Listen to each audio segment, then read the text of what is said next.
স্বামীকে খুনের ওষুধ খাইয়ে প্রেমিকের সঙ্গে নিয়ে স্বামীকে খুন, হারহীন করা ঘটনা। পূর্ণিমা দেবনাথ ও তার প্রেমিক অমিত ঘোষ, মনোকর্মী কিঙ্করকে খুন করা হয়েছে। পুলিশের উপস্থিতিতে তার ডেমো করে দেখায় কিভাবে খুন করেছে।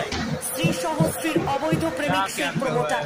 তেলিয়ামুড়াতে সারা তৈরি করে বনকর্মী কিঙ্কর দেবনাথের হত্যাকাণ্ডের সাথে জড়িত কিঙ্কর দেবনাথের স্ত্রী পূর্ণিমা দেবনাথ ও তার অবৈধ প্রেমিক প্রমোটার অমিত ঘোষকে গতকালই তেলিয়ামুড়া থানার পুলিশ যথাযথ প্রমাণের ভিত্তিতে নিজেদের হেফাজতে নিয়ে নিয়েছে এবং পুলিশি প্রাথমিক জিজ্ঞাসাবাদের ভিত্তিতে যে তথ্য উঠে এসেছে সেই তথ্য বারবার দাবি করছে পরিকল্পিতভাবে কিঙ্করের স্ত্রী পূর্ণিমা এই হত্যাকাণ্ড সংঘটিত করেছে এবং হত্যাকাণ্ড সংঘটিত করতে এবং মৃতদেহকে অন্যত্র ফেলে দিয়ে ঘটনার মোড় ঘুরিয়ে দেওয়ার জন্য প্রমোটার অমিত নানাভাবে সাহায্য সহযোগিতা করেছে।